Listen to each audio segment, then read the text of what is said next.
A billionaire's son has been blind since birth, or so everyone believes. His father has built his entire life around caring for the boy, surrendering everything else to protect him. Then a new maid begins noticing something impossible. The boy reacting to light, responding to movement, seeing. When she witnesses the fiancé adding a mysterious substance to his daily drink, the truth emerges, one so devastating it will shatter a family and expose a conspiracy that had been hiding in plain sight. Richard Hale had been wealthy before his son was born, but the true measure of his fortune only became clear after he lost everything else. His wife died giving birth to Ethan. The doctors said it was a complication they couldn't have predicted. Richard stood in the hospital holding his newborn son and felt his world collapse in the same moment it should have expanded. His wife was gone, and his son, they told him gently, would never see. For years afterward, Richard transformed his entire existence. He abandoned board meetings, corporate events, and the endless machinery of empire building. The Hale mansion became something other than a home. It became a sanctuary, designed entirely around the needs of a blind child. The rooms were arranged with precision. Furniture never moved. Routes were memorized. Every surface was soft, every corner protected. Richard guided his son through the mansion each morning, teaching him the world through tactile memory and careful description.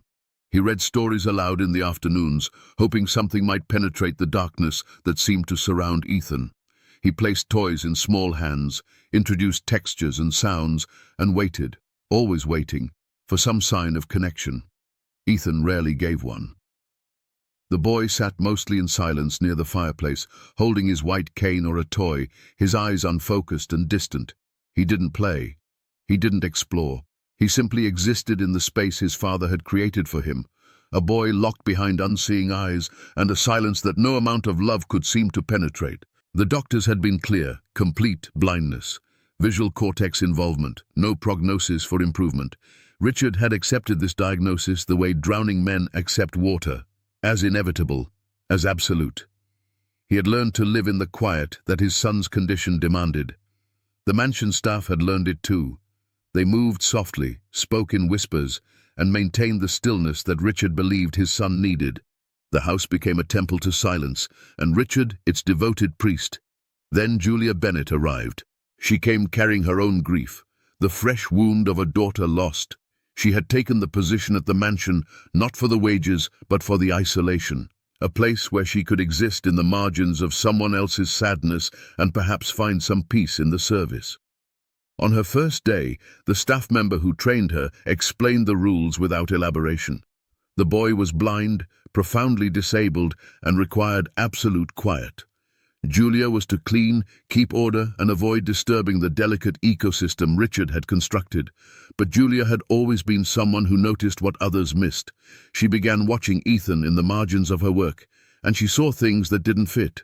When she entered a room, his head sometimes turned slightly, as though tracking movement. When she passed nearby, his body would shift, subtle but present. It wasn't much, certainly not enough to suggest vision, but it was awareness, attention. Something more than the inert passivity everyone assumed defined him. Julia didn't mention it to anyone. She simply began observing more closely, collecting small moments like a naturalist studying a creature no one else thought worth watching. It was during these observations that Vanessa Clark began appearing at the mansion. Richard met her at a charity event months earlier, one of the rare occasions he'd emerged from his self-imposed isolation. She was elegant, articulate, and possessed an almost uncanny interest in his situation. She asked thoughtful questions about Ethan's care. She suggested therapists and specialists. She spoke about the nobility of his sacrifice and the importance of providing structure for children with special needs. Within weeks, she had begun visiting regularly. Vanessa moved through the mansion with increasing confidence, inserting herself into Ethan's routines, offering to help with feeding, walks, morning preparations. Richard interpreted her involvement as commitment, even love. He imagined a future where he wouldn't have to carry the weight alone, where Ethan might have a mother figure and he might have a partner. The staff exchanged glances but said nothing. Julia watched as Vanessa positioned herself at the center of Ethan's morning ritual, watched as she took over the preparation of his daily drink, warm milk served before his sensory activities. It was a small change, so gradual that no one seemed to notice. But Julia noticed. The first time she saw Vanessa reach into her purse and extract a small brown bottle, Julia's instinct went cold. It was done with such practiced efficiency, a quick pour of dark liquid into the milk, a gentle mix, a tender smile as Ethan lifted the cup. It looked on the surface like nothing, a gesture of care. But within minutes of drinking, Ethan's body would shift into a deeper stillness. His responses would slow. The subtle awareness Julia had begun recognizing would fade, replaced by something approaching sedation. Julia kept watching. She said nothing. She began comparing Ethan's behavior on days when Vanessa prepared his drink versus days when other staff members handled it. The difference was unmistakable. Without the morning drink, Ethan showed small signs of reactivity. Head turns, finger movements, shifts in posture. With it, he became almost comatose. One morning, Julia entered the living room to collect scattered toys and found Vanessa beside Ethan. The boy held his cane, waiting. Vanessa withdrew the brown bottle with the same practice movement she'd used dozens of times before. But this time, Julia had positioned herself where she could see clearly. She watched as Vanessa poured the dark liquid into the milk. She heard her soft voice explaining to Ethan that it would help him stay relaxed. She saw Ethan lift the cup and drink, unaware. And she saw what happened immediately after, the sudden muscular relaxation, the way his awareness seemed to drain behind a chemical veil. When Vanessa noticed Julia, her expression flickered. Just for an instant, the mask slipped. Then she smiled and offered a casual explanation. "Vitamins," she said. "Doctor recommended. Nothing to worry about." Julia didn't respond. She simply watched Vanessa's hands move quickly, the bottle disappearing back into the purse with practiced speed. The lie was obvious to anyone who was truly paying attention. That night, Julia began keeping detailed notes. Times, dates, Ethan's behavior before and after. The pattern was undeniable, and with each entry, a terrible possibility crystallized in her mind. Ethan wasn't blind, or at least not completely, and someone was making sure he stayed that way. By accident, Julia discovered something that confirmed her suspicion. Her phone's flashlight turned on unexpectedly near Ethan one afternoon. She froze when his eyes blinked and moved in the direction of the light, a clear, unmistakable response. Her heart raced. She tested it again in the following days, carefully, discreetly, shining light from different angles when she was alone with him or when no one was watching closely. Every time Ethan responded, his pupils contracted, his eyes moved, his head sometimes turned toward the source. On days when he hadn't received Vanessa's drink, the responses were stronger, faster, more consistent. Julia expanded her observations to include more comprehensive testing. She used different light intensities, moved light sources slowly to test tracking, positioned objects with high contrast. She documented everything. Ethan responded to all of it, not with the clarity of normal sight, but with unmistakable awareness, with vision. The boy had been called blind his entire life while possessing a fragile but real connection to light. Julia's next step required courage. She took the brown bottle one day when Vanessa left her purse unattended. It had no label, no prescription information, nothing. She contacted someone she trusted from her previous work in healthcare, a person who could analyze it discreetly. Then she waited, her anxiety mounting with each passing day. The report arrived days later. Julia read it with growing horror.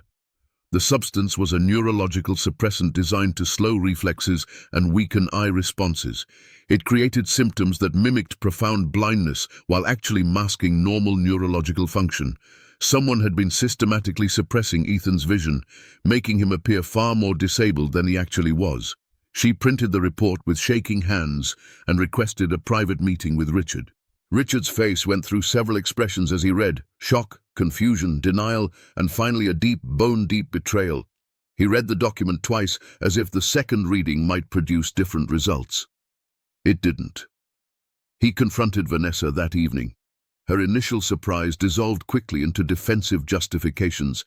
She claimed a doctor had recommended it. She insisted she was only trying to help Ethan stay calm. But when Richard demanded documentation, credentials, anything to support her claims, she had nothing. The excuses crumbled. The lies became obvious. Richard's response was immediate and absolute. Vanessa was removed from the mansion. No contact, no explanation, no second chances. Every door closed. She was gone from their lives as though she had never existed. But Richard didn't stop there. He hired lawyers to investigate her background, her finances, her connections. What they discovered was chilling. Vanessa had signed contracts linking her to insurance policies and trust fund arrangements that would benefit financial associates if Ethan remained profoundly disabled and dependent for long-term care. There had never been concern for Ethan. There had only been incentive to keep him suppressed.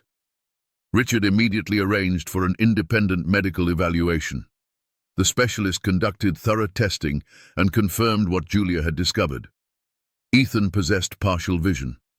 The substance had been interfering with his neurological responses, creating a false picture of his actual capacity. With the suppressant removed from his system, new possibilities emerged. Richard restructured the mansion's entire purpose. He hired specialists, visual therapists, occupational therapists, counselors. He transformed rooms into learning spaces. He created a program designed to help Ethan develop the vision he'd possessed all along but had never been allowed to use. Julia became central to this new phase. She guided Ethan through visual exercises with patience and consistency. She helped him track light, recognize shapes, reach for bright objects. She celebrated each small response, knowing that every reaction was a victory over years of chemical suppression. The changes came slowly at first, then gradually, unmistakably. Ethan began reaching for objects with more confidence. He started moving through rooms with greater independence. His responses to light became faster, more reliable. He was developing, actually truly developing, for the first time in his remembered life. The authorities launched a criminal investigation against Vanessa. The charges were serious: administering harmful substances to a minor, conspiracy, potential financial manipulation. The media picked up the story. Headlines spread across the country. Parents began asking harder questions about their own children's treatments. Experts discussed the dangers of unsupervised substances. The case became national conversation. Julia testified at the formal proceedings, walking through every observation, every note, every test she'd conducted. Her calm recounting of the facts was powerful precisely because she spoke without embellishment. She had seen something wrong. She had documented it carefully. She had taken action. Vanessa was convicted. In the months that followed, the mansion transformed from a place of silence and stillness into a space alive with purpose and activity. Every room served Ethan's development. The quiet that had once felt protective now felt stifling by comparison. There was gentle noise now, the sounds of therapy sessions, learning activities, the small victories of a child discovering the world. Richard reorganized his entire life. He brought business operations closer to home, restructured his schedule, made himself present in ways that had seemed impossible before. He participated in Ethan's sessions. He learned alongside his son. He watched the boy he'd thought was lost begin, slowly, to find his way toward light. Julia remained constant through it all. She had come to the mansion carrying grief and seeking isolation. Instead, she had found purpose, had become essential to a child's recovery, to the restoration of a family's future. In the quiet moments between therapy sessions, when Ethan was resting and Richard was handling business, Julia sometimes reflected on the chain of small choices that had led here. She had noticed what others overlooked. She had documented without confrontation. She had trusted her instincts and gathered evidence carefully, and in doing so, she had freed a boy from years of chemical darkness. The journey was far from over. Ethan's vision remained limited. His development would require years of continued work. But the trajectory had shifted. Instead of decline, there was growth. Instead of resignation, there was hope. Richard looked at his son one evening, really looked at him, and saw for the first time the person Ethan might become, not limited by blindness, not suppressed by chemicals, but genuinely, truly himself. The hidden light that had always been there was finally being allowed to shine.